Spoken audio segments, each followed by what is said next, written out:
All right, let's start, people. So yeah, sharing my screen with you. Obviously, Zora Lunsky. I think this is Zinchenko's wife, and it's her YouTube channel. Agents in the Zinchenkos are doing their dues job as well, so hopefully convince him. I'm not gonna lie, I'm a bit tired of hearing about Mudryk.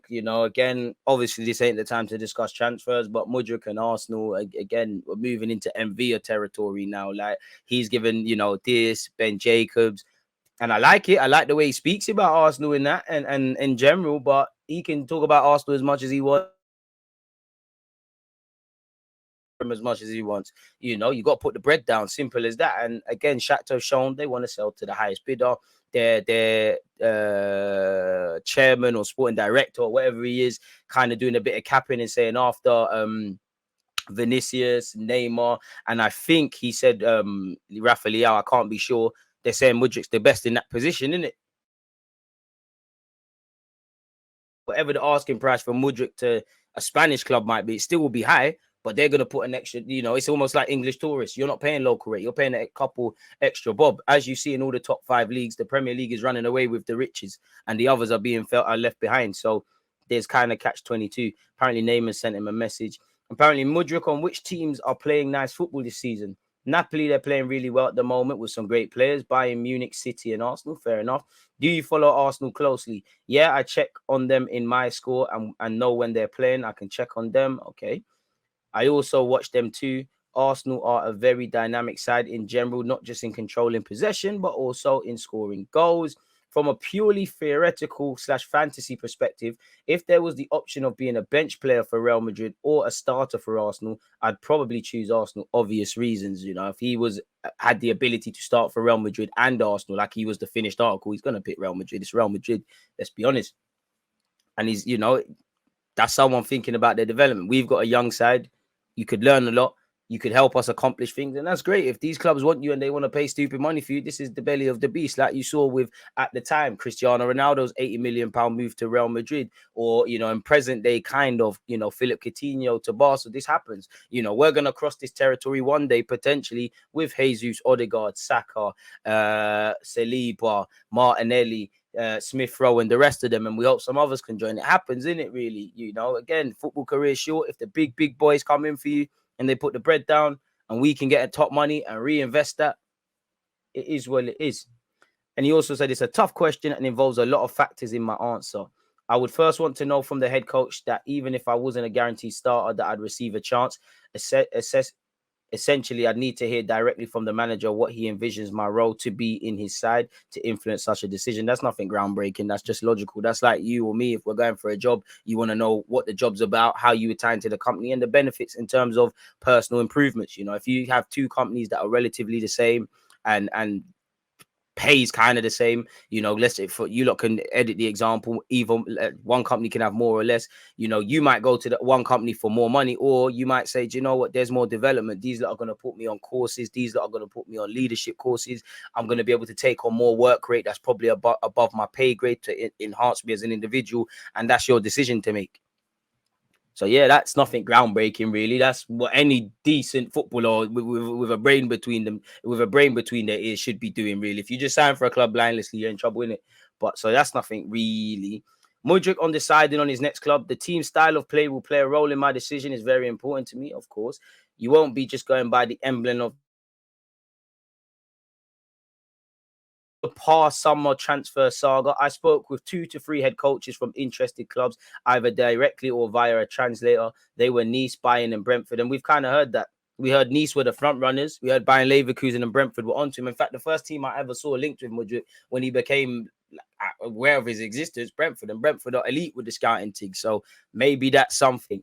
Obviously, it didn't work out. Again, talking, seeing if they want to sign is one thing, but clearly the money that they might have, even Arsenal and anyone else, weren't prepared to pay. It didn't work out. I was a bit upset, but as you can see now, God's plan is better than my dream. So he did want to move. That comment there lets me believe he's now starting to think about the next evolution. He's focused on having a good season, a strong season, and letting God take care of the rest. If you do the talking with your feet, the fans, the boardrooms of many clubs, they'll do the rest. Smash the like button if you have not done such already, people. One love in advance, people. So yeah, it's pretty fans. One surprise for me was how many fans followed me. No other club's fans have interacted as much as them, telling me that they're waiting for me, saying come to us. One of my recent posts has over 500 comments saying that, I mean, Arsenal fans, you know, track planes, track estate agents, track gardening companies, track cars, madman stuff, really. Mudryk says it's pleasant to receive such comments and DMs from Arsenal fans and that it motivates him to be a footballer. Does the prospect of playing on the same wing with Zina, playing with another Ukrainian, encourage you too? Yeah, he said, yes, it does naturally. You know, come and do that, man. We can sell more shirts in Ukraine as well. Agents, the Zinchenko's. Will you be upset if you don't get a move in the winter? He said, long pause. Yes. So that tells you, brother, I want to cut now. Like, we've dropped out the Champions League. I feel like I've done everything in Ukraine now. I feel like I've overgrown my environment to evolve. I need to go somewhere, whether that's France, England, Germany, Spain, wherever, really. So, yeah, man, that's that. And obviously, apparently there's 45-minute interview, which we would have to watch on Twitch, people. So, yeah, apparently he's spoken out. Did we miss any of the sound bites? That was from them lot. We've seen that about a dynamic side. We've seen that about going on to another club. Pardon me. And yeah, essentially we choose Arsenal over Real Madrid purely because that's the stage of his career that he's at, people. So it is what it is. How the hell do you even get to Arsenal here? There you go. Let's see what else is affecting our club, folks. Allegedly. So yeah, it's going to be Mudryk dominated, people. That's Mudryk. We've been linked with Almiron. According to this publication, Arsenal are keeping tabs on the informed winger Almiron. He was meant to join us on loan based on what his agent said, and we didn't pursue with it. So, again, he's one of Newcastle's most informed players. I mean, Eddie Howe's doing great stuff. You know, he's got Almiron singing a new tune. He's found a new lease of life for Joe Linton. He's got people. But if you told me in August that the two teams with the least losses would be Arsenal and Newcastle, I'd be looking at you funny. And if you said Arsenal allegedly, because I don't look at the league table, were top, and Newcastle in top 4 going into the winter break, I'd be looking at you like you're either a genius or you. The point of that is Newcastle at that stage where they need to build. Obviously, everyone's got a price, but it doesn't make sense them letting go of him. It doesn't make sense them getting rid of him in Jan. If somebody does want them in Arsenal's case, you're going to have to probably pay more than the guy's worth. Apparently, Marcus Thuram will not renew his contract with Mönchengladbach. Again, Arsenal, better yet, Gunners joined the race to sign the pay from Barcelona in January. This Spanish publication has reported that Arsenal is the latest team chasing Memphis to pay from Barcelona. The Dutch international has fallen down the pecking order since the arrival of Lewandowski. Another plus point for the North London side would be that the pay wouldn't cost them a fortune, considering he's prepared to leave Spain for free. I mean, we've seen Marcus Thuram. We've been linked with Lindstrom once again. Arsenal have been linked with Asu Fati. I would love to sign the 20-year-old and bring him to the carpet, but that's nonsense. Barcelona, again, Barca, if you ever get rid of him, boy, whoever signs off on that exit sheet needs to get out of here. Arsenal are battling with Newcastle to sign Fekir. I don't think anyone believes that as well. Once again, Mikel Arteta has been looked at with City and Barcelona. Good managers are always going to be wanted by good clubs. We've heard that for time. We have previously heard we need to pay 35 million to sign Seko Fofana. And again, 1 minute is 56 million. In trouble. We are considering an exit for Marquinhos and young Brazilian midfielder Danilo. It's reported that we are going to bid for him in January, people. Probably scrolling back too much there. So that's that. Has anything recycled in the last hour since we've been live? Let's change that to an hour. Eddie Nketiah has been given good praise there. Nah, it's not really anything, is there? Really and truly, folks. On that, we might as well look at this. Arsenal are set for the Dubai Super Cup, during the World Cup. That'll be in the 8th, and it's on the 8th to the 16th.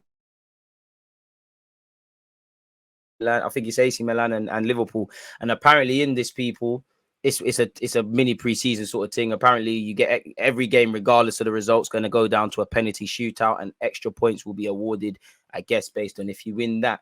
But yeah, as we already know, the squad will travel to Dubai, where they'll play 2 fixtures against top opposition at, I can't say that stadium. Apparently, there's rumors we've got Barcelona in a friendly back in London at some point before the season reignites, and apparently we've got Watford behind closed doors. So there'll be a couple of games. I don't think it'll only be just 2. Mikel Arteta will use the training camp and fixtures to bring our squad together in a warmer climate as part of preparations for the return of the Premier League campaign when we face West Ham on Boxing Day. Mikel said, "We are looking forward to spending time together on the training pitch in a warmer climate. It'll be a nice change of environment and a great opportunity for us to work hard and prepare for the second half of the season." And for me, bonding, I think one thing that's been good, look at Sunday League. If you've got 2 Sunday League teams, you've got guys that you've grown up with your whole life, been in some mad situations with, and you're playing football with them, or some team where it's great, everybody's a stranger. Who's going to have more synergy? Who's going to transmit more togetherness? You know, you're going to fight off and on the field more for your brethren. And obviously, a couple of boys at Arsenal have known each other before, but you are seeing improved relations. And I think this is another opportunity to not only work on the technical and tactical front, but also to get that togetherness. Football's way more of an emotional game than people give it credit for. Really and truly, there's a lot of psychological effects, and I think that's one underrated aspect with Mikel Arteta. And obviously, as fans, we can't really see it. We're not privy to it. We might see some analysis reports. We might see it on a match day, whether at the stadium or not, but we're not seeing up close. The closest you probably get to that is not just him, his coaches as well, is the all or nothing, how they speak to Lokonga and all of the rest of them, and how they get a tune out of people, really, because, you know, no one's alike. I might be able to shout at Granit Xhaka, say you're flipping muppet and all these things, and he might not take it to heart, and that raises him. I might say to Lokonga, you're being flipping crap right now, and he turns into a shell, and you don't see anything. So I do think Arteta is very good at man management, people management, which not just him, a lot of managers, I'd say that's almost more important than tactics, because player power is at the strongest in the last 10 or so years. Player power has never been as strong as it's ever been, really, you know. And maybe he's learned from Wenger. So yeah, there's a lot, man. Dubai is a fantastic place, and the football facilities there are first class. We're not going to rock up at Hackney Marshes, Dubai version, are we? So yeah, we're going to be at the nicest place. The Dubai Super Cup also gives us the opportunity to test ourselves against 2 stronger sides in Lyon and AC Milan. And on that, you know, the Fabio Vieiras, the Smith Rowes, the Lokongas, the kind of bit part players, this might give them a little kick to kind of be like new signings. So yeah, people, if you're able to go, more information regarding the streaming of Lyon and AC Milan fixtures will be released in due course. Arsenal, I love you, but ain't no way you lot need to pull them stunts you did in preseason, trying to make us pay for them preseason games. Less of that. But yeah, if you're looking for tickets and you're able to go there, that's the thing in it. So yeah, go and do that. Apparently, you know, we also on social media, Emirates Stadium is undergoing new artwork. What artwork, I don't know. We've started with a blank piece of paper and the sole intention of working with our community to create art that would express what Arsenal means in 2023. With the commitment, support, and input of Arsenal family, we're now very close to finalizing 8 pieces of art that are true to who we are, what we are, and who we represent as a club. It'd be nice if we take Cesc Fabregas down off the walkway, you know, big up Cesc, but come on now. We're excited to launch the new artwork in Jan, and many supporters may have noticed that as the World Cup brings a break in our men's fixtures, we already started to remove the existing art. Whilst this means the stadium will be bare for a few weeks, we hope you'll agree it'll be worth the wait. I mean, I'm sure it will, man. So yeah, I don't imagine anyone's upset about that, but if you are, shout through me, is what it is. What is this the same thing Arteta has said? Oh no, I think it's different. It's an easy trip, as one of the biggest sponsors we have in the Emirates is part of it. Plus, we have been there and know the facilities, and it's really good environment to work. The weather is spectacular.